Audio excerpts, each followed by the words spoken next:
మాయా పల్లకి. చాలా సంవత్సరాల క్రితం ఒక ఊర్లో చందర్ అనే యువకుడు ఉండేవాడు. చందర్ చాలా సంతోషంగా ఉంటాడు, ఎందుకంటే కొద్ది రోజుల్లోనే అతనికి పెళ్లి జరగబోతోంది. ఆ రోజుల్లో పెళ్లి జరిగాక పెళ్లి కూతుర్ని పల్లకీలో కూర్చోబెట్టి అత్తవారింటికి తీసుకొచ్చేవారు. అప్పటి నియమం ప్రకారం పల్లకీ లోపల్నుండి ఎవరు బయటికి వస్తే పెళ్లి కొడుకు ఆమెనే భార్యగా స్వీకరించేవాడు. చందర్ ఈరోజు తనకి కాబోయే భార్య కోసం పల్లకీ బుక్ చేసేందుకు వెళ్తాడు. అమ్మా, తొందరగా అన్నం పెట్టు. నేను ఈరోజు పల్లక్ గురించి మాట్లాడేందుకు వెళ్తున్నాను. చందర్, నా కోడల కోసం సీసం కర్రతో చేసిన పల్లకీని తయారు చేయించు. నువ్వేం బాధపడొద్దమ్మా, నేను సీసం కర్రతో చేసిన పల్లకినే బుక్ చేసి వస్తాను. ఆ రోజుల్లో సీసం కర్రతో చేసిన పల్లకి అందరూ బాగా ఇష్టపడేవారు. చందర్ పెళ్లి ఊరేగింపు చాలా వైభవంగా జరుగుతుంది. తర్వాతి రోజు అప్పగింతల కార్యక్రమం జరుగుతుంది. అమ్మా, నాన్న, మీరు బాగా గుర్తుకొస్తారు. పెళ్లి కూతురు పల్లకీలో కూర్చున్నాక కొంతమంది దాన్ని ఎత్తుకుని అందరూ ఊరేగింపుగా వెళ్తారు. కొంత దూరం వెళ్ళాక అడవిలో ఉన్న ఒక గెస్ట్ హౌస్ లో ఆగుతారు. బాబో, ఇక్కడ కొద్దిసేపు విశ్రాంతి తీసుకోండి. ఏవైనా పనులుంటే చేసుకోండి. ఆకలిస్తే ఏదైనా తినండి. పల్లకీ మోస్తున్న వాళ్ళు కొద్దిసేపటి కోసం పల్లకీని దింపి విశ్రాంతి తీసుకుంటూ ఉంటారు. కొద్దిసేపటి తర్వాత ఊరేగింపు మళ్లీ మొదలవుతుంది. సాయంత్రం వరకు తమ ఊరికి చేరుకుంటారు. చందర్ తల్లి, ఊర్లోని మిగతా ఆడవాళ్లు పెళ్లి కూతురికి స్వాగతం చెప్పడానికి పల్లకీ దగ్గరికి వస్తారు. కోడలా, బయటికి రామ్మా, నీ అత్తగారిల్లొచ్చేసింది. పల్లకీ లోపలి నుండి పెళ్లి కూతురు బయటికి రాదు. చందర్ తల్లి ఆమెతో మళ్లీ అంటుంది, కోడలా, బయటికి రామ్మా, పల్లకీలో పడుకున్నావా ఏంటి? అప్పుడు కూడా కోడలు బయటికి రాదు. ఊరి వాళ్లందరికీ ఆతృత పెరిగిపోతూ ఉంటుంది. చివరికి చందర్ తల్లి పల్లకీకి ఉన్న పరదా తొలగిస్తుంది. ఆమె కళ్ళు అలా చూస్తూ ఉండిపోతాయి. అయ్యో రామా, ఇందులో ఎలుగుబంటుందేంటి? ఈ విషయం ఊళ్ళోని వాళ్లందరికీ తెలిసిపోతుంది. చందర్ పల్లకీలో నుండి పెళ్లి కూతురికి బదులుగా ఒక ఎలుగుబంటి బయటికి వచ్చింది అని. ఇదెలా జరిగింది? పల్లకిలోని పెళ్లికూతురు ఏమైపోయింది? ఆ ఊరి సర్పంచ్ అక్కడికి వస్తారు. చందర్, మన ఆచార నియమాల ప్రకారం చందర్ ఈ ఎలుగుబంటినే తన భార్యగా ఒప్పుకొని తీరాలి. నేను ఈ ఎలుగుబంటిని భార్యగా ఎలా ఒప్పుకోవాలి? ఈ పల్లకిలోనే ఏదో మాయ ఉంది. ఇదే నా భార్యను ఎలుగుబంటిగా మార్చేసింది. అయినా పల్లకిలో ఏం మాయుంటుంది? మన ఊరంతా ఆచార నియమాల ప్రకారం నడుచుకుంటుంది. నువ్వు కూడా మన నియమాలను ఒప్పుకొని తీరాల్సిందే. ఆ రోజుల్లో ఆచార సంప్రదాయాలను అందరూ పాటించేవారు. గ్రామస్తులంతా చందర్ మీద ఒత్తిడి చేసి అతను ఎలుగుబంటిని తన భార్యగా ఒప్పుకునేలా చేస్తారు. కొద్ది రోజుల తరువాత సర్పంచ్ కొడుకు పెళ్లి కూడా కుదురుతుంది. సర్పంచ్ కొడుకు భార్య కూడా చందర్ పెళ్లి జరిగిన గ్రామం నుండే రావాల్సి ఉంటుంది. సర్పంచ్ కొడుకు పెళ్లి ఊరేగింపు కూడా తిరిగి వచ్చేటప్పుడు అదే అడవిలో ఆగుతుంది. చందర్ ఊరేగింపు ఆగిన చోట ఎలుగుబంటితో పెళ్లి జరిగిన కారణంగా చందర్ పిచ్చివాడిలా తిరుగుతూ ఉంటాడు. అతను ప్రతిక్షణం తన భార్య కోసం వెతుకుతూ ఉంటాడు. నా భార్య ఎక్కడికి వెళ్ళిపోయింది? ఊరేగింపు ఇక్కడే ఆగింది. నా భార్య ఏమైపోయింది? నేను ఎలుగుబంటిని భార్యగా ఎలా ఒప్పుకోవాలి? ఏయ్ చందర్, ఎక్కడికి వెళ్తున్నావు? వెనక్కి వచ్చేయ్, ఊరేగింపు వెళ్ళిపోతోంది. సర్పంచ్ కొడుకు పెళ్లి ఊరేగింపు ఊర్లోకి వస్తుంది. ఊర్లోని ఆడవాళ్లు కోడలికి స్వాగతం చెప్పేందుకు వస్తారు. పల్లకి పరదా తీసి చూసేసరికి అందులో ఒక నక్క ఉంటుంది. ఊరి వాళ్లందరూ ఆ నక్కని చూసేందుకు అక్కడికి తరలి వస్తారు. పెళ్లి కూతురు ఏమైపోయింది? అయినా పల్లకిలోకి ఈ నక్క ఎలా వచ్చింది? అది ఎలా వచ్చింది సర్పంచ్ గారు? ఇప్పుడు మీ అబ్బాయి ఆ నక్కనే తన భార్యగా ఒప్పుకొని తీరాల్సి ఉంటుందిప్పుడు. నేను కూడా ఎలుగుబంటిని నా భార్యగా ఒప్పుకున్నాను కదా. ఆచారం, సంప్రదాయం, నియమాల ప్రకారం ఇప్పుడు మీరు కూడా ఒప్పుకోక తప్పదు.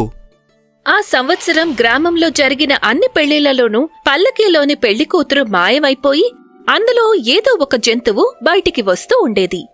దీని గురించి ఊరి వాళ్లందరూ ఆందోళనగా ఉంటారు. అందరూ కలిసి పెళ్లి కూతుళ్లు ఎలా మాయమైపోతున్నారో తెలుసుకోవాలని ఒక నిర్ణయం తీసుకుంటారు.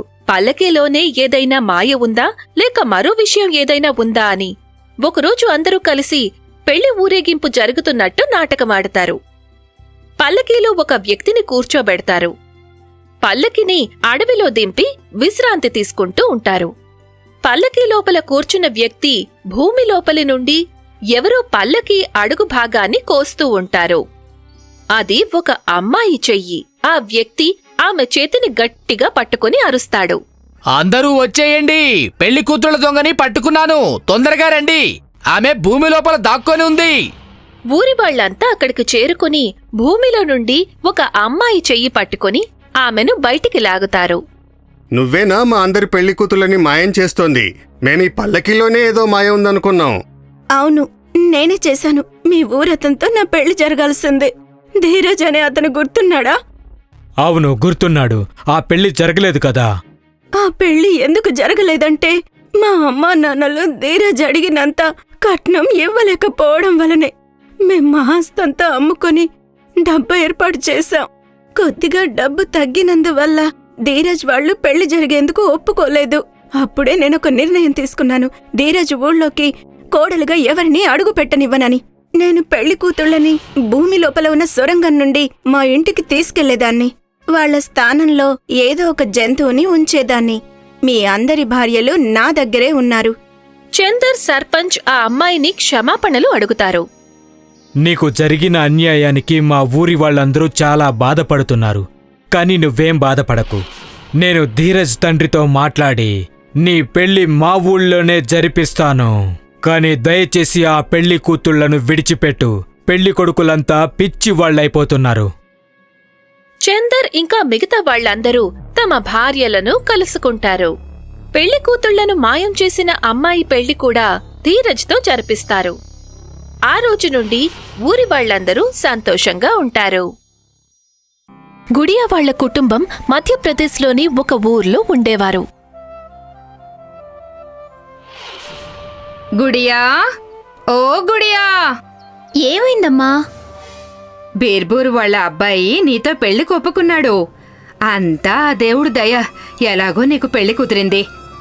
13 సంబంధాల తర్వాత వచ్చిన 14వ సంబంధం ఇది. నేను చనిపోయే లోపల ఇన్నాళ్లకి నా కళ్లతో నీ పెళ్లి చూడబోతున్నాను. గుడియా కూడా తనకి పెళ్లి కుదిరిందని చాలా సంతోషపడుతుంది.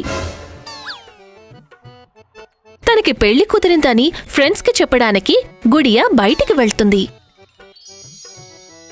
3వ తేదీన నన్ను పెళ్లి కూతుర్ని చేస్తారు. మీరు తప్పకుండా రావాలి, సరేనా? ఇక నువ్వు మమ్మల్ని మర్చిపోతావులే. ఇప్పటికే నీకు మీ ఆయన కల్లో కూడా రావడం మొదలుపెట్టి ఉంటాడు. లేదు, ఇప్పటి వరకైతే రాలేదు. ఈ రోజు రాత్రి నుండి వస్తారనుకుంటాను. చాలా మంది కుర్రాళ్ళు మొద్దులుంటారు. పెళ్లి తర్వాత మగవాళ్ళు పూర్తిగా మారిపోతారు. అందుకే నా మాట విని పెళ్లికి ముందే నువ్వు మీ ఆయన్ని 2-3 సార్లు కలిసి మాట్లాడు. అప్పుడు ఒకరినొకరు బాగా తెలుసుకుంటారు. నేను నాకు కాబోయే భర్తతో ఫోన్ చేసి మాట్లాడాలనుకుంటున్నాను. సిటీలో అందరి దగ్గర మొబైల్ ఫోన్లు ఉంటాయి కదా, కానీ మా ఊళ్ళో మాత్రం ఒకే ఒక పబ్లిక్ ఫోన్ ఉంది. ఆ పబ్లిక్ ఫోన్ బబ్లు అందరి మాటల్ని సీక్రెట్గా వింటాడు. డబ్బుల కోసం బ్లాక్మెయిల్ కూడా చేస్తాడు. అందుకని నువ్వు ఆ పబ్లిక్ ఫోన్ నుంచి అస్సలు మాట్లాడొద్దు. ఒకవేళ నువ్వు డబ్బులు కానీ అరేంజ్ చేసుకోగలిగితే నేను మా అన్నయ్యతో చెప్పి నీకోసం సిటీ నుంచి ఒక మొబైల్ తెప్పిస్తాను. గుడియా తన అన్నయ్య గల్లాలో నుండి కొంత డబ్బులు తీసుకుంటుంది. తన ఫ్రెండ్స్కి ఇచ్చి మొబైల్ ఫోన్ తెప్పించుకుంటుంది. రహస్యంగా తనకి కాబోయే భర్తతో రోజంతా మాట్లాడుతూ ఉంటుంది. ఒకరోజు గుడియాతో ఆమె తల్లి ఇలా అంటుంది. గుడియా, పూరీ చేసేందుకు పొయ్యి మీద కళాయి పెట్టాను. కాస్త చూస్తూ ఉండమ్మా. నేను మార్కెట్కి వెళ్లి కొన్ని సరుకులు తీసుకొస్తాను. గుడియా కడాయి ముందు కూర్చుంటుంది. కాని ఆమె ధ్యాసంతా ఫోన్లో మాట్లాడడం మీదే ఉంటుంది. అనుకోకుండా గుడియా చెయ్యి గరిటెకి తగులుతుంది. దాంతో కడాయిలో నుండి గరిటె కింద పడుతుంది. గుడియా ముఖం మీద వేడి వేడి నూనె చుక్కలు పడతాయి. ఆమె ముఖం నిండా బొబ్బలు వచ్చేస్తాయి. ఈ విషయం ఊళ్ళో అందరికీ, ఆ తర్వాత అబ్బాయి వాళ్లకి కూడా తెలిసిపోతుంది. అబ్బాయి తండ్రి వచ్చి గుడియాని చూసి పెళ్లి సంబంధం క్యాన్సిల్ చేస్తాడు. నా ముఖం మీద కొన్ని మచ్చలయ్యాయని నన్నిప్పుడు పెళ్లి చేసుకోనంటావా? నా ఫ్రెండ్స్కి చాలా అందమైన భార్యలున్నారు. నిన్ను వాళ్ళింటికి తీసుకెళ్తే వాళ్ళందరూ నిన్ను చూసి నవ్వుతారు. నిన్ను నేను పెళ్లి చేసుకోలేను. అది చెప్పి ఆ అబ్బాయి ఫోన్ కట్ చేస్తాడు. గుడియా చాలాసార్లు ఫోన్ చేస్తుంది, కాని ఆ అబ్బాయి మాత్రం ఫోన్ రిసీవ్ చేసుకోడు. ఈ లోకంలో నిజమైన ప్రేమకి విలువే లేదా? ఓహో, వీళ్ళు తనకి అందమైన భార్య ఉండాలని అందుకే కోరుకుంటారనుకుంటాను. అందరి ముందు వాళ్ళ గొప్పలు చెప్పుకోవడానికే. నిరాశతో ఉన్న గుడియా నదిలో దూకి ఆత్మహత్య చేసుకునేందుకు వెళ్తుంది. ఆమె నదిలోకి దూకబోతూ ఉండగా వెనుక నుండి మరో యువతి ఆమెను ఆపుతుంది. నీకు స్విమ్మింగ్ వచ్చా, లేదంటే చనిపోవడానికి దూకుతున్నావా? నాకు స్విమ్మింగ్ రాదు. ఈ లోకం నుండి వెళ్ళిపోయేందుకు దూకుతున్నానంతే. ఆ యువతి గుడియా గురించి మొత్తం తెలుసుకుంటుంది. అన్నట్టు మీరు పెళ్లి కూతురు డ్రెస్ ఎందుకు వేసుకున్నారు? నాతో పద, ఇంటికెళ్ళాక చెప్తాను. ఆ యువతి గుడియాని తన ఇంటికి తీసుకువెళ్తుంది. దాదాపు 15 ఏళ్ల క్రితం నాకు కూడా సరిగ్గా నీలాంటి సమస్య వచ్చింది. నా ముఖం కాలిపోయింది. అబ్బాయి వాళ్ళు నన్ను పెళ్లి చేసుకోనని చెప్పారు. నేను కూడా నిరాశతో నీలాగనే ఈ లోకం విడిచి వెళ్లేందుకు వెళ్తున్నాను. అప్పుడు నాకు ఒక పెద్దమ్మ కనిపించి మాయా పసుపు ఇచ్చింది. మాయా పసుపా? అవును, కొద్దిగా దీన్ని పెట్టుకుని చూడు. దీన్ని పెట్టుకోగానే నీ ముఖం పైన ఉన్న మచ్చలన్నీ మాయమైపోతాయి.